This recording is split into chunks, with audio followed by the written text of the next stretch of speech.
Class, as you all know, I've decided to really change things up in 111C. Our first test went over Renaissance and Reformation up to the 30 Years of War, and I decided to basically cut out about 150 years of history and get straight to the French Revolution. Now, the reason I'm going to the French Revolution is that I think the French Revolution onward really is the beginning of what we can really call modern history, in the sense that uh, politics really starts to look like what we see nowadays. War starts to look more modern. Even though you don't have modern technology yet. And also, what we see coming out of the French Revolution is the development of nationalism. And nationalism is something that is a major driving force in world politics, and to this day. It's something that politicians are able to harness and use as a very powerful tool. And, we see it in our own country. When we see people talking about patriotism and loving the flag, all that kind of, that's nationalism. Uh, it's the same kind of sentiment that was used in the French Revolution. And so, therefore, I want to switch gears and get to it. Now, just to kind of sum up some of the stuff that we're not going to talk about. Basically, coming out of the 30 Years' War, we really see the diminution of the power of the church in European politics. The church doesn't go away. We see it, for instance, during the French Revolution. But in Europe, you cease to have a society where the Pope, for instance, and the structure surrounding the Vatican is able to dominate governments. You see the development of strong national governments in a number of countries. Now, it's important to realize that all of Europe doesn't get national governments. You don't have national governments in the period, say, from 1500 to 1860. You don't see national governments in much of Eastern Europe. You don't really see them on the Italian Peninsula or in Central Europe. But you do see the emergence of some strong national governments, especially in Western and Northern Europe. Spain, Portugal, France, the Netherlands, Britain, and also in the Scandinavian countries. Denmark, Sweden. You see the development of strong national states. Russia also, although Russia is an empire, but Russian identity and Russian culture, Russia as a major factor in European politics really emerges during this time also. And so you really see the emergence of strong national states. Also, what we see too is that we see the emergence of Europe as a world power. In the 16th century onward, Europe is able to master naval technology, and they're able to master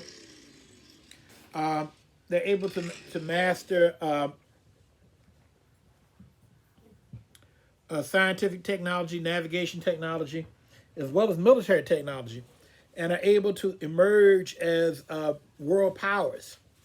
And so, therefore, we see the development of large European empires. Uh, First, the Portuguese and the Spanish, then later on, the French, Dutch, and the British. Now, this emergence of national states and empires also means that the competition between countries that had been emerging in Europe for a long time, went into an international level. In the 17th century, the Dutch were the major powers. Eventually, they lost their position. But what we see in the 18th century is that it was a major struggle for power between Britain and France. Now, the British emerged as the major power. They defeated the French in the 7 Years' War, which was from 1756 to 1763. In America, this is known as the French and Indian War. Now, this is very significant because France found itself largely put out of Asia. Uh, the French were able to only hold on to some small territories in India, and they were able to hold on to Saint-Domingue, which is modern-day Haiti, in the Caribbean, and they held on to some small territory in South America, or French Guiana. Now, this situation was a very bad defeat for the French. And the French really wanted to get revenge on the British. And now, like I said, the 7 Years' War ended in 1763. But within a generation, the French got their chance to have revenge. In particular, what we see, of course, is starting in 1776. You have the American Revolution. People in British North America and what nowadays is the United States began to feel that their rights and privileges were being undermined by the British government. And eventually this resulted in a formal revolt against British authority and what became known as the American Revolution, which went on from 1776, ultimately was resolved at the Treaty of Paris in 1783. Now, for those of y'all who watch the news, you might have seen recently that France was very mad at the United States because the United States, Britain, and Australia had worked out an alliance over in the Pacific that is aimed at China, even though America really won't say it is. Now, the French really felt left out because the French are literally the oldest ally of America because, going back to the Revolutionary War, it was the French government that gave the Americans the money and also gave Americans the military support. I mean, like, for instance, when the final battle of the Revolutionary War was over and the Americans were able to defeat the British, it was the French Navy that was there to secure the coast in Virginia to defeat the British. And so America literally would not exist as an independent country. I mean, guess we'd be the southern part of Canada had it not been for the French. And so the point is that America got its independence that way. And, from a tactical standpoint, and from kind of a just political standpoint, helping the Americans get their independence was a way to get back at the British. Because since the British had defeated the French so badly in the 7 Years' War, the French were quite happy to separate a significant piece of the British Empire from a significant piece of territory from the British Empire. However, this came with a cost. Wars are expensive. And the French government spent a lot of money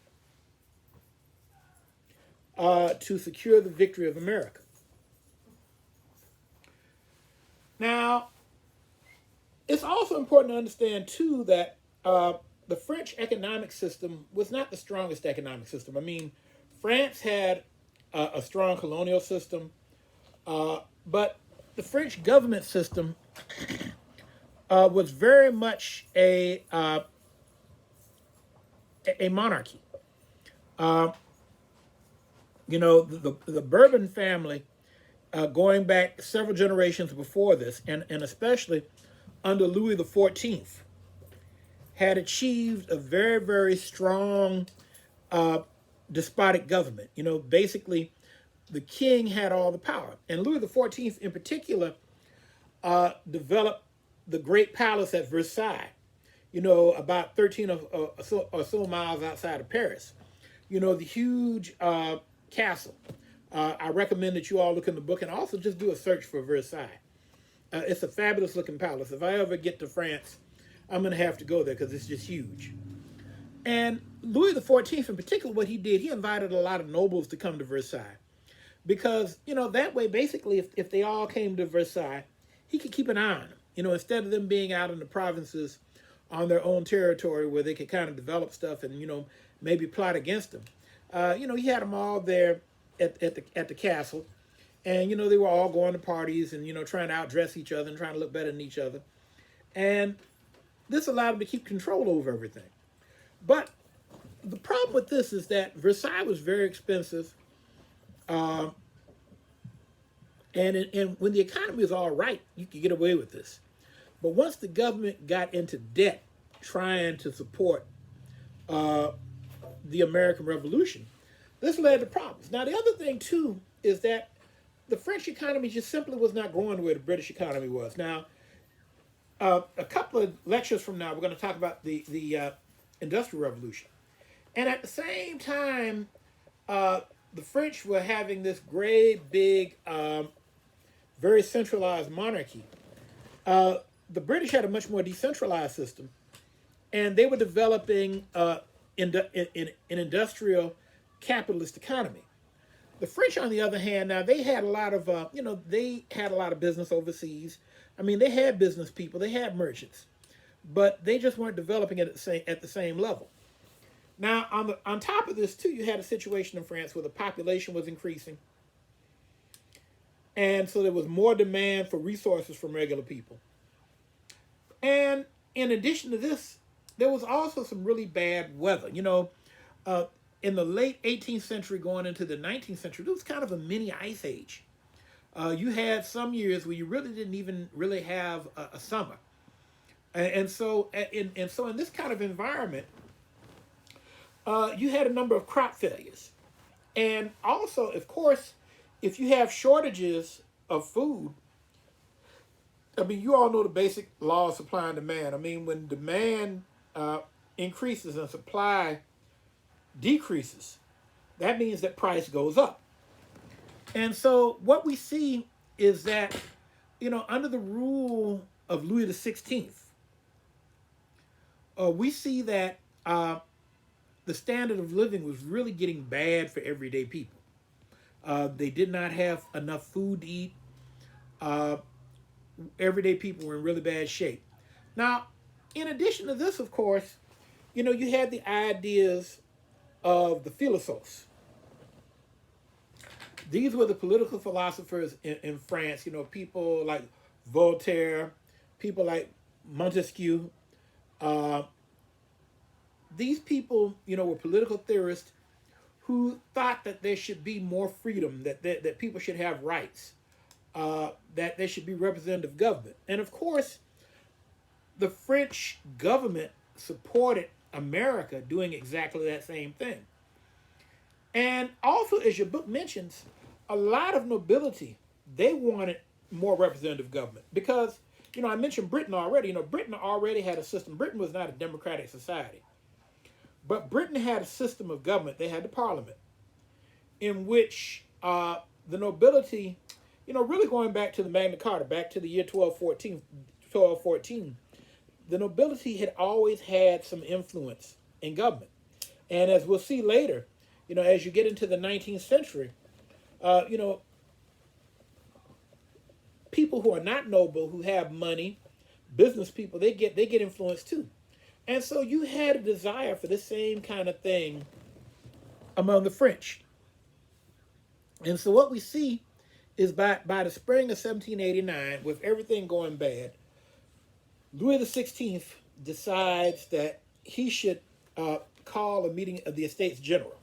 Now, as the book mentions, the Estates General was pretty much the French equivalent of Parliament. However, since the French had developed into such a authoritarian, one-person rule kind of society, the Estates General had not met in over 150 years. By the time you get to about 170 years, I think actually, by the time you get to 1789.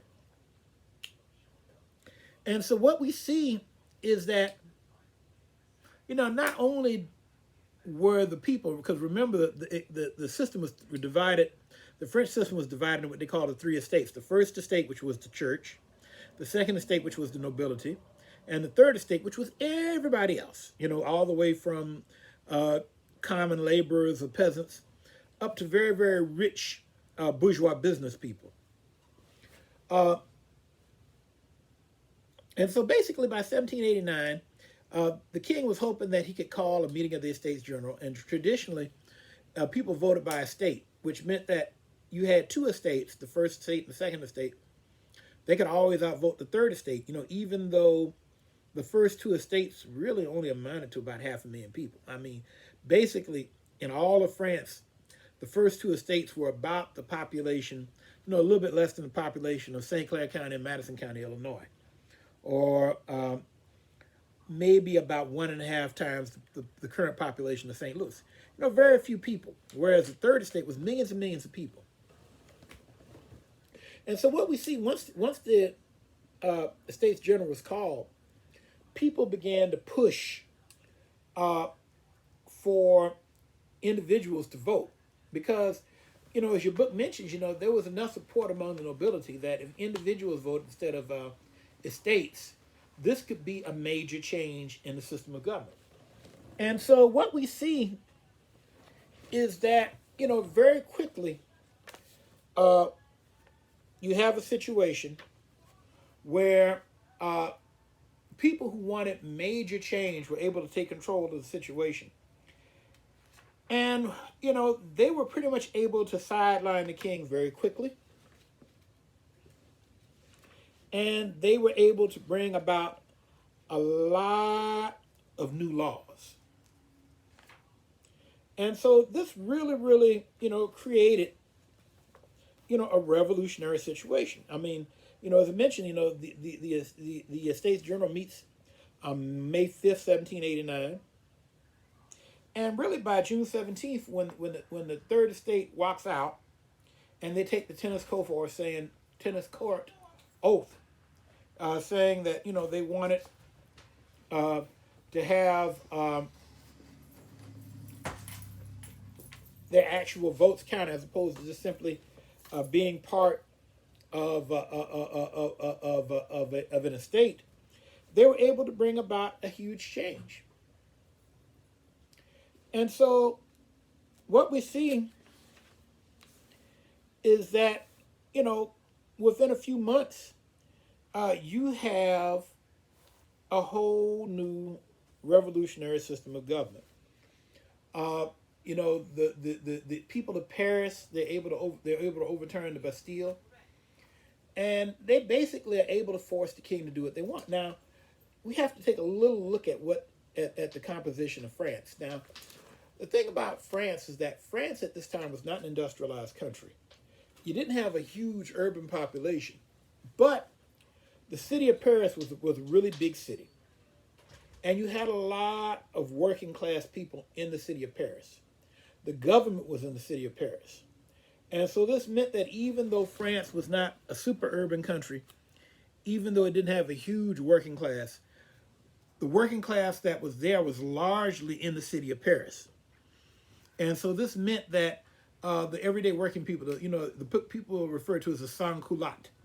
And this, basically, if you were a sans-culotte, you wore basically trousers, the kind of long pants that most of us wear.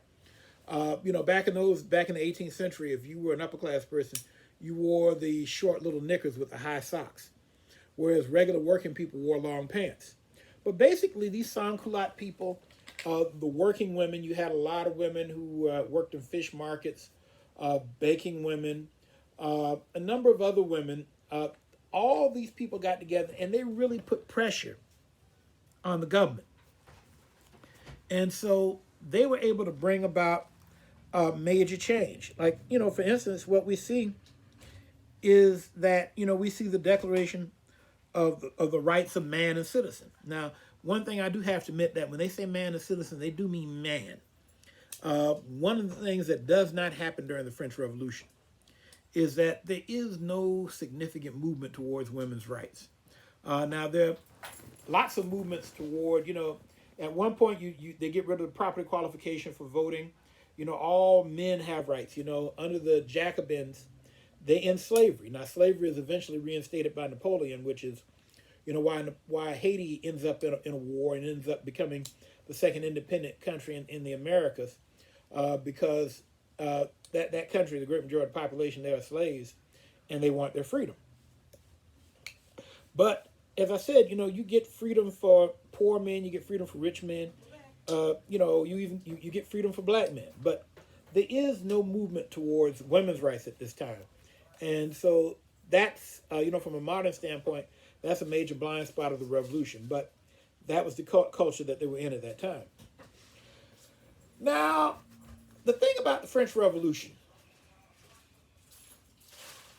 is that the French Revolution really sets the model for revolutions in the modern era.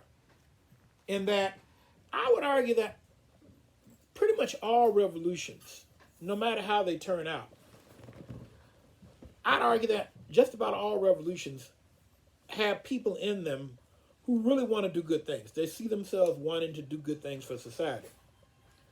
But when you have revolution, especially a revolutionary war, you have violence, blood is being shed. It very easily turns into a situation where people feel that what they believe is righteous and that they have a right to do whatever they need to do in order to maintain the revolutionary goals that they want to achieve. Now, in the case of the French Revolution, I'm sure you all watched that video that I assigned you. You know that Louis XVI is the king at the time of the French Revolution, and that his wife is Marie Antoinette. Now, his wife is not French. She's Austrian. She comes from the Habsburg family, the royal family of who run the Austrian Empire. Now, her marriage to Louis XVI is very significant because the Bourbon family of France and the Habsburgs of Austria had been really mortal enemies for hundreds of years. And so the marriage of Marie Antoinette and Louis XVI is seen as a way to create a bond between the two families. But as you all were able to pick up in the video, Marie Antoinette was not liked at all. People, saw her as wasteful, saw her, and also, they blamed her for the fact that they didn't have children. And it turns out that Louis XVI had a medical issue. They had to do some surgery on his man parts in order for him to be able to conceive. And once that happened, they had children. But, traditionally, before people understood as much about medicine as they do nowadays, whenever there weren't children, women got blamed. And, the fact that, Louis XVI had some issues, that was not really known to the public. And so, but the point to be made is that once the revolution starts up and it looks like there's going to be pressure on the French king, nobility in other parts of Europe, especially in the Habsburg Empire, where Marie Antoinette has, that's where she's from, that's her family. They make it clear that, look, if you all, when I say you all, I mean the French people, if you hurt the king, if you hurt his family, if you hurt his wife, Marie Antoinette, who is a Habsburg, there will be war. And as the revolution gets worse and worse, as you all saw in the film, the king and Marie Antoinette, they attempt to escape. He's captured. Eventually he's executed in 1791. And even before then, you see war coming up, but between the French and the rest of Europe. Now, in this environment, you end up in a situation where the revolutionary people, they become paranoid because they're fighting people overseas, but they also know that there are people in France who don't support the revolution. And so in this environment, the Jacobin Party, which was very much a party that believed in democracy, they come into power. And in particular, their leader, Maximilien Robespierre, he leads a movement to really establish democracy. And like I said, initially, he broadens the voting base. All men can vote. He supports the ending of slavery. Slavery is ended in the French Empire. But there are a lot of people in France who don't like the direction the country is going in. In particular, you have people who are very devout Catholics. They support the church, and the revolution is not easy on the church. And you see the government eventually, like especially in the region of the Vendée, where you have a counter-revolution where people are fighting to kind of bring back some of the old rules. The French government is extremely brutal. They defeat them in the army and they massacre the people. You know, like as the book mentions, about 25% of all the adults in the Vendée are eventually killed. And eventually, the government under the Jacobins develops what becomes known as the terror. And basically, the terror is the idea that the government is going to terrorize and kill anybody who does not support the revolution. Now, the downside of this kind of situation, and this is something you see in revolutionary governments around the world, you know, whether it's the Cambodia in the 1970s, you know, whether it's Russia under Stalin in the 1930s, whenever you have a really, really strict revolutionary government, you end up in a situation where people are afraid. They're afraid that if they say the wrong thing or do the wrong thing, they're going to be killed, or they could end up in some kind of camp. And so, really, the French Revolution is the first time where you have a revolutionary government that does this kind of thing. And so, as a result, as the book mentions, eventually people become afraid of Robespierre because, you know, this man is just having everybody killed. And so what we eventually see is that Robespierre himself, you know, he starts threatening to put people on trial, but he doesn't call any names. And people basically decide, you know, look, we better get Robespierre ourselves before he kills us. And so what we see is that by July 28th, 1794, Robespierre is executed. And after he is executed, then basically you have what becomes known as the Thermidorian reaction. Now, Thermidor is the month of July in the revolutionary calendar. And the Jacobins and other revolutionaries are killed, and a new government comes into power known as the Directory. And they basically try to, you know, kind of take the revolution back to where it was in 1789, when the reforms were more moderate. And they try to tamp things down. But by this time, the government is very weak, and eventually we see that by 1799, by near the end of the 18th century, France goes from having, you know, 10 years earlier, they had a king. By 1789, Napoleon Bonaparte, a French general, emerges as the man who's going to rule France, and eventually he will become the emperor. And he'll be the subject of the next lecture. Anyway, I hope this is helpful to you.